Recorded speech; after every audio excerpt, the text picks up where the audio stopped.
বলে আমি তোমাদেরকে চিনি না, জাহান্নাম ছাড়া উপায়। আমি আমার লেখা বইতে লিখেছি, কিয়ামতের ময়দানে আমার পীর যদি বলে খলিফা তো দূরের কথা, আমার মুরিদি।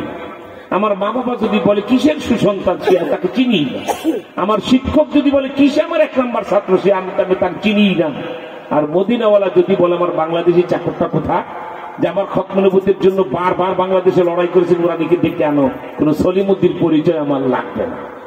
ঠিক কিনা জোরে বলে? মদিনাওয়ালা যদি আমার চাকর বলে ডাক দেন, আল্লাহর জান্নাতে যেতে কারো পরিচয় আমার লাগবে না। আর আমার পীর যদি বলে আমার খাস খলিফা, আজাল্লা খলিফা, আমার শিক্ষক যদি বলে আমার প্রথম শ্রেণীর ছাত্র, আমার মা বাবা যদি বলে আমার সুসন্তান, আর মদিনাওয়ালা যদি হাত ঘুরায় না করে দেয় ওকে আমি চিনি না, জাহান্নাম ছাড়া আমার উপায় নাই। ঠিক এইটুকুন কথার পর রাজশাহীর মানুষগুলির কাছে স্বীকারোক্তি নিতে চাই। আমি যদি নবীজির খতম নবুয়তের দায়িত্ব দিয়া যাই, জীবন দিয়ে নবীর পক্ষে থাকতে রাজি আছেন আপনারা? খামোশ, আন্দাজে হাত তুলবে না। বাংলাদেশের লোক চিনি, ওয়াজ মাহফিলে হাত তুলতে বললে ঠ্যাং শুদ্ধ উঠে এলায়, ঠিক কিনা? কিন্তু যখন জেহাদ জেহাদ জেহাদ জেহাদ চাই, জেহাদ শুরু হলে নুরানী হুজুরান মামুল হক সব জেল খাটেন, আমরা নাই। তোমাকে চিনি না আমরা ভালো করে, ঠিক পারলো। আমি 41 বছর মাইকের সামনে কথা বলি, ছাত্র জীবন থেকে 41 বছর মাইকের সামনে কথা বলি। আজকে বাংলাদেশে মুসলমানদেরকে ঘৃণা হয়। হাসিনা 2021 সালে, এই যে মাত্র 4 বছর আগে, 3 বছরের মাথায়, আহা মাহে রমজান চলছে। সাখাওয়াত হোসেন রাজি মুফতি ফজলুল কামিল সাহেবের মেয়ের জামাই, আমি তাকে জমানার আবু হানিফা বলি, ঠিক কিনা? এত জ্ঞান গর্ব কথা বলে, কি বলেন ঠিক না? ইফতার করেন, এমন গরমের দিন ইফতার হারে রোজাদারের রুহুটা কেমন করে ইফতার আগে, ঠিক কিনা? 1 মিনিট বাকি খপ করে ধরে ডিবি বলির বছর হুজুর চলেন, ডিবি অফিসে ইফতার করে ইফতার করা যাবে রমজান মাসে। 2, আপনাদের এই অঞ্চলের সূর্য সন্তান জমিয়তুল উলামা ইসলামের মহাসচিব হাফিজি সাহেব, ঠিক কিনা? উনি নিজে তার মসজিদে তারাবির ইমাম, খতম তারাবি পড়ান, ভালো হাফেজ, 12 রাকাত হয়ে গেছে। ডিবি বলির বলছে হুজুর মসজিদ থেকে বের হন, ভাই নামাজটা শেষ করুন, বাকি 8 টাকাতে আপনি ইতে পড়বেন, ডিবি অফিসে পড়বেন, বের হন। ওনাকে সেখান থেকে নামাজ থেকে গ্রেফতার করে নিয়ে গেল। আমাকে সেহরি খাওয়ার আধা ঘন্টা আগে সেহরি না খাওয়ায় আমাকে নিয়ে গেল। তখন বাংলাদেশের দাড়ি টুপিওয়ালারা যারা করে হাত তুলতে বলে ঠ্যাং শুদ্ধ উঠে বলে, এই বাংলাদেশ, এই মুসলি, এই দাড়িওয়ালা টুপিওয়ালা জবাব দাও। উচিত ছিল পরের দিন ফজরের পরে তোমরা প্রত্যেকটা মসজিদ থেকে 1 হাতে জুতা আরেক হাতে ঝাঁটা নিয়ে বের হওয়া দরকার ছিল, ঠিক কিনা? আর আওয়াজ তোলার দরকার ছিল। মাহে রমজানকে অপমান করে নির্দোষ উলামায়ে কেরামকে গ্রেফতার কেন খুনি হাসিনা, জবাব চাই, জবাব দাও, ঠিক কিনা? কই কেউ তো একটু শব্দ করে নেই। মামুল হক নুরানী সব জেল খাটির সাথে আমাদের কি? শুধু আপনাদের দোষ নয়। জাতীয় মুরব্বী দাবি করে, আমি করি জাতীয় মুরগি। দোয়ার মধ্যে পর্যন্ত সমস্ত উলামায়ে কেরাম আমাদের পক্ষে চোখের পানি ছেড়েছে। প্রত্যেক মসজিদ ইমাম আমাদের জন্য দোয়া থেকে দিয়েছে, ঠিক কিনা? বাংলাদেশের লক্ষ লক্ষ উলামায়ে কেরাম চোখের পানি ছেড়েছে। তা না হলে কোরআনের পাখি আল্লামা দেলওয়ার হোসেন সাইদিকে আমার মামুল হকের সামনে থেকে যখন জেলখানা কাশিমপুর কারাগার থেকে নিয়ে যায়, লোকটা বৃদ্ধ হয়েছিল কিন্তু সক্ষম ছিল, কারো সাপোর্ট ছাড়াই সেই গাড়িতে উঠেছিল। এই লোকটাকে নিয়ে গেল সকাল 8টায়, রাতে দেখতে পেলাম এই লোকটা মারা গেছে বলে খবর আসলো।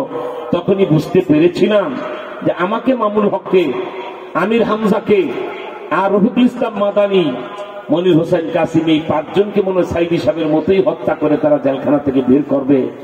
আপনাদের মতো লক্ষ লক্ষ মানুষের চোখের পানিতে আল্লাহ বাঁচায় রাখছেন, ঠিক কিনা? বেঁচে যখন আছি, রাষ্ট্র ক্ষমতা ইসলাম নেওয়ার আগে আর আমরা ছাড় দেব না, ইনশাআল্লাহ। থাকবেন তো আমাদের সাথে ইনশাআল্লাহ? আমার ভাইরা, তাই আপনাদের দৃষ্টি আকর্ষণ করে বলছি, সিদ্ধান্ত নিয়ে ফেলেন। যেই গুনাহ যেভাবে করে মানুষ, সমস্ত মাযহাবের উলামায়ে কেরাম একমত, ওই গুনার তওবা সেভাবে করতে হয়, ঠিক কিনা? আচ্ছা বলেন তো, বাংলাদেশ স্বাধীন হওয়ার পর 71 থেকে 2025 এই 54 বছরে আমাদের সবচেয়ে বড় গুনাহ জেনা করা না, মদ খাওয়া না, বেবিচার করা না, মিথ্যা কথা বলা না, হারাম খাওয়া না। এগুলো পার্সোনাল গুলো, যে কোনো তওবা করলে আল্লাহ মাফ করবে, ঠিক কিনা? সবচেয়ে বড় গুনাহ হয়েছে এই 53 বছরে আমরা মুসলমানের দেশ হওয়ার পরও কোরআন দিয়ে রাষ্ট্র চলুক, এরকম কোন আলেমকে রাষ্ট্রপতি প্রধানমন্ত্রী না বানায়া বেঈমানদেরকে বানাইছে প্রধানমন্ত্রী রাষ্ট্রপতি। এটা আমাদের সবচেয়ে বড় গুনাহ, কি বলেন ঠিক না? এই গুনার মাসুল দিতে হলে এখন কি করতে হবে? ভোটের মাধ্যমে গুনাহ করে খুনি সন্ত্রাসীকে রাষ্ট্র ক্ষমতায় বসিয়েছি, এবার ভোটের মাধ্যমে কোরআনের রাজ কায়েম করে ওই গুনার তওবা করে ফেলতে হবে, ঠিক কিনা? তাই আগামী নির্বাচনে মাথায় টুপি নাই, গালে দাড়ি নাই, উজুরাকে মেসওয়াক নাই, খাওয়ার আগে দস্তরখান নাই, কথা বললে মিথ্যা বলে, খাইলে হারাম খায়, নেতা হলে দুর্নীতি করে, সরকারি কর্মকর্তা হলে কুত্তার ঘু খাওয়ার মতো ঘুষ খায়। এইরকম কোন শকুনের হাতে রাষ্ট্র ক্ষমতা দেওয়া যাবে না, ঠিক কিনা? কি বলেন, ঠিক না? আমাদের দেশের নেতাদেরকে 53 বছরও কি আন্দাজ পান নাই কাদেরকে ভোট দিয়েছেন? সংসদে দাঁড়ায় দাঁড়িয়ে টুপির বিরুদ্ধে বক্তব্য রাখে, ঠিক কিনা? এই মাদ্রাসা, এটা একটা মাদ্রাসার মাহফিল, এই মাদ্রাসার বিরুদ্ধে সংসদে দাঁড়িয়ে একজন এমপি বলে, মাননীয় স্পিকার, আপনি আধা কিলোমিটার রাস্তা বাংলাদেশে কোন রাস্তায় গাড়ি নিয়ে চলতে পারবেন কেন? আধা কিলোমিটারের ভিতরে দেখবেন 14টা সাইনবোর্ড, আয়েশা মাদ্রাসা, খাদিজা মাদ্রাসা, রহিমা মাদ্রাসা, ব্যাঙের ছাতার মতো মাদ্রাসা গজায় উঠেছে। মাদ্রাসার সাইনবোর্ডকে যে ব্যাঙের ছাতা বলে, মুসলমান জবাব দাও, সে মুসলমানরা কাফের। মাদ্রাসার সাইনবোর্ড অস্বীকার করা মানে নবীজির হাদিস আর ইসলাম অস্বীকার করা, ঠিক না?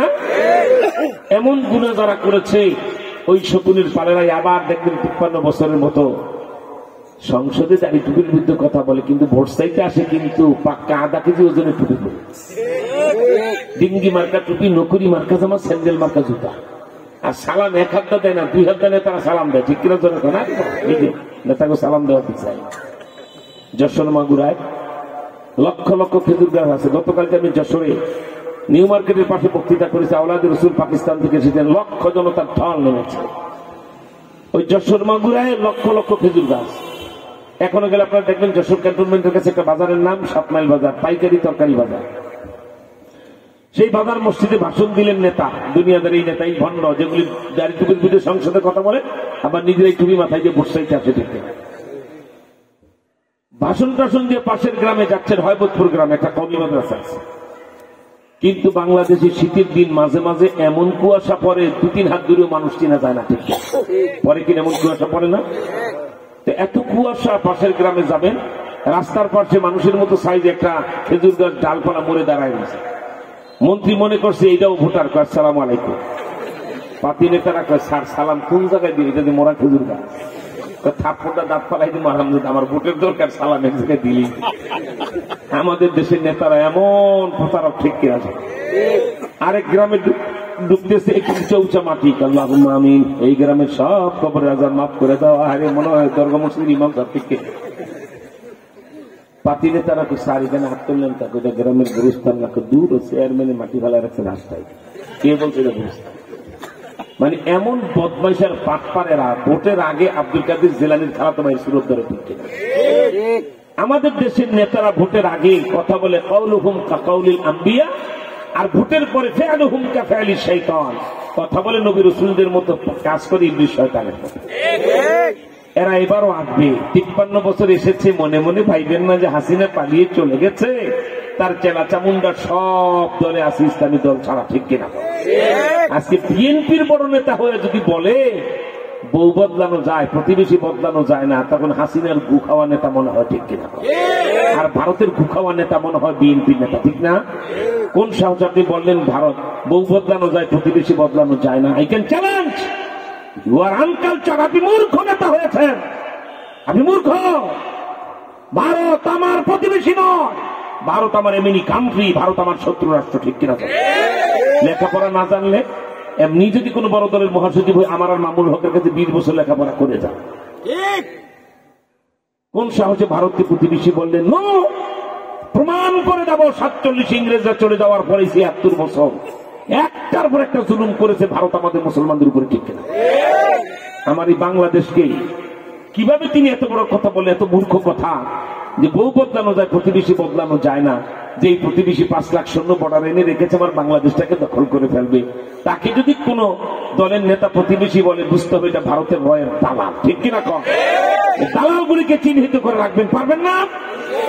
এবার আপনারা শিয়াল হওয়ার দরকার নাই, শিয়াল পণ্ডিত নেতারা, আপনারা কাকড়ার মতো বুদ্ধিমান হন। কাকড়া চিনে রাখছে এই লোকেরা, চিনেন তো কাকড়া? শিয়াল বয়স হয়েছে, শক্তি একটু গায়ে কমেছে, এখন কারো বাড়ির খোয়ার হয়ে যায়, মুরগি ভাঙার জন্য খোয়ার ধরলেই তার ভাগ্নাদের হামলায় শিয়াল স্বস্তিতে মুরগি ধরতে পারে না। ভাগ্না কারা? শিয়ালের নিশ্চয় কুত্তা চায় না, ঠিক কুকুরের কামড় খেয়ে শিয়াল জঙ্গলে যায়, আল্লাহ আমার পেটে এত মুরগি আছে, কোন নতুন জামাইয়ের পেটে এত মুরগি নেই, আর মুরগি খাওয়ার শখ নাই, ভাগ্যদের হামলায় কারো বাড়িতে খোয়ার ধরার আগে ভাগ্যরা হামলা করে দেয়, আর এখন বয়স হয়ে আগের মতো দৌড় দিতে পারি না। তবে মালিক আমার একটা প্রিয় খাবার, আপনারা মনে জানেন না, এটাই জানেন যে শিয়ালের প্রিয় খাবার মুরগি, কিন্তু এর যে প্রিয় আরেকটা খাবার আছে, খালের পারে চুপচাপে, আইলের পারে, ক্ষেতের কি বলে আইলে চিকন গর্তের ভিতরে মোটা মোটা বড় বড় লাল কাঁকড়া থাকে। এই কাঁকড়া যদি শিয়াল বাগে আনতে পারে, শ্বশুর বাড়ির কই মাছের চেয়ে বেশি মজা করে খায়। ব্যত্যয় করছে একটা, শিয়াল এত লম্বা এত মোটা, আর কাঁকড়া থাকে চিকন গর্তে, গর্তে ঢুকতেও পারে না, কাঁকড়া ধরতেও পারে না, ঠিক কিনা? তাই কাঁকড়া শিয়াল বলে, আল্লাহ আমি আর মুরগি খেতে যাব না, কুকুরের আক্রমণে আর সহ্য হয় না, আপনি আমাকে বাংলাদেশের নেতাদের মতো একটা রাজনীতি নির্বাচনী ভাষণ শিখাই দেন, আর রবি ঠাকুরের মধ্যে কবিতার ছন্দ শিখাই দেন, কাকড়ার গর্তে যায় নির্বাচনী ভাষণ দেব।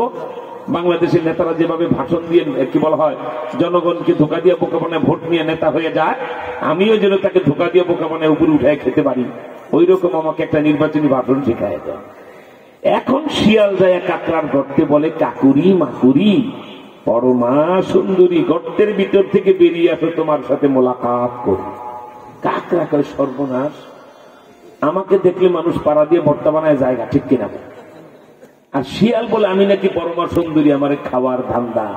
কাকড়া বুঝে ফেলেছে এই বলদ জাতি 53 বছর এখনো বুঝতে পারে না, ঠিক কিনা? এই যে হালের বলদ জাতি 53 বছর এখনো বুঝতে পারে না কিভাবে ধোকা দিয়ে বোকা বানায় ভোট নেয়, ঠিক কিনা? কাকড়া কয়, আল্লাহ পরে রবি ঠাকুরের কাব্য ক্ষমতা দিলেন, কি সুন্দর করে বললো আমি নাকি পরমা সুন্দরী, কাকুরি মাকুরি, কি পামরা দেখেন, পরমা সুন্দরী, গর্তের ভিতর থেকে বেরিয়ে এসো, তোমার সাথে মোলাকাত করি। কাকড়া কয়, আল্লাহ পরে যে কাব্য ক্ষমতা দিলেন রবি ঠাকুরের, আমার নজরুল বানায় দেয়, আল্লাহকে দিলাম যা। কাকড়া জবাব দেয়, সারাদিন ঘুরি ফিরি গায়ে আসছে জ্বর, আজকের মোলাকাতটা গর্তের বাহির থেকেই কর। শিয়াল কয়, সর্বনাশ, কাকড়াইতে নুরানি হুজুরের ওয়াজ শুনে বলেছে, আপনাদেরকে ওরা 53 বছর বলেছে, আবার 1 বছর পরে ভোটে ওরা আসবে, ঠিক কিনা? এসে কি বলবে, কাকুরি মাকুরি পরমা জনগণ সুন্দরী, আপনারা আসুন, আপনাদের ভোটটা গ্রহণ করি। আপনারা বলবেন 53 বছর তোদেরকে ভোট দিতে দিতে গায়ে আসছে ইমানি জ্বর, এইবারের মোলাকাতটা ভোট সারাই কর, এইবারের ভোট যাবে কোরআনের বাক্সা, এইবারের ভোট যাবে নবীজিকে গালি দিবে যারা, তাদেরকে ফাঁসিতে ঝুলাতে পারবে যারা, তাদের বাক্সা। এই কথা বলেন না কেন, কি বলেন, ঠিক না?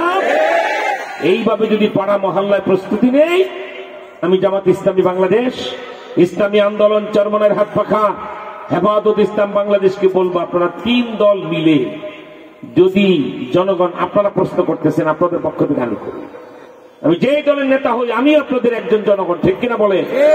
এই 3টা দলকে আমরা জিজ্ঞেস করতে চাই, দলের বিজয় চাও না ইসলামের বিজয় চাও? ইমানদার দল হলে বলবে ইসলামের বিজয় চাই, ঠিক কিনা বলে? দলীয় নেতাকে প্রধানমন্ত্রী বানাতে চাও না কোরআনের রাজ কায়েম করতে চাও? বলবে না, কোরআনের রাজ কায়েম করতে চাই। তাহলে আমরা বলবো এই 3 দল মিলে জোটের দরকার নাই, জোট হইলেই ফেলতে হবে। যে যার দলে অবস্থানে থাকেন, শুধু চোখের ইশারায় আসন সমঝোতা করেন যে আগামী নির্বাচনে প্রত্যেক আসনে ইসলামের পক্ষে শুধু একটা বাক্সা থাকবে, একজন দাঁড়াবে, ঠিক কিনা? আর সব দল মিলে সাপোর্ট করা হবে। এখানে জামাত ইসলামী বাংলাদেশের একজন ডাক্তার সাহেব, অনেক অভিজ্ঞ রাজনীতিবিদ প্রার্থী, বাকি হেফাজত আর চরমনায় তাকে সাপোর্ট দিয়ে দাও, ঠিক কিনা? ওইখানে চরমনার একজন যোগ্য মুজাহিদ প্রার্থী, বাকি 2 দল সাপোর্ট দিয়ে দাও, ঠিক কিনা বলে? এখানে হেফাজত ইসলামের মুহাক্কিক একজন বড় আলেম প্রার্থী, বাকি 2 দল চোখ বন্ধ করে হুজুরকে আমরা সমর্থন দিয়ে দিলাম, ঠিক কিনা? এইভাবে যদি এই 3 দলের একতা হয় নির্বাচনী আসন সমঝোতায়, কারো খায়েশ পুরো হবে না, ইসলাম ছাড়া কেউ ক্ষমতায় যাবে না, কি বলেন, ঠিক না? 2 নম্বর আরেকটা কাজ করতে হবে, যেটা ভারত করেছে, হিন্দু রাষ্ট্র ভারত, বিজেপি আমার বাবরি মসজিদ ভেঙেছে, রাষ্ট্র ক্ষমতা কিভাবে আসতে হবে এটা আয়ত্ত করেছে তারা। আপনারা জানেন 2014 সালে প্রথম যখন বিজেপি ভারতের ক্ষমতায় আসে, 11 জন সিনিয়র নেতাকে ডেঙ্গায় মোদীকে প্রধানমন্ত্রী প্রার্থী ঘোষণা করলো, ঠিক কিনা? 3 মাস আগে নির্বাচনের ইশতেহারে বিজেপি বলল, যদি এদেশের জনগণ ভোট দেয় তাহলে আমরা মোদীকে প্রধানমন্ত্রী বানাবো। কেন? 11 জন সিনিয়র নেতা থাকতে ওকে কেন? এই মালাউলের বাচ্চা, এই গুজরাটের কসাই, এই দিল্লির খুনি, এই জমানার আবু জাহেল, ডিজিটাল ফেরাউন, তার নাম মোদী, ঠিক কিনা? 2002 সালে 1,500 মুসলমানকে দিনের বেলায় পেট্রোল দিয়ে পোড়ায় হত্যা করছে এই মুফতি। কি বলেন ঠিক না?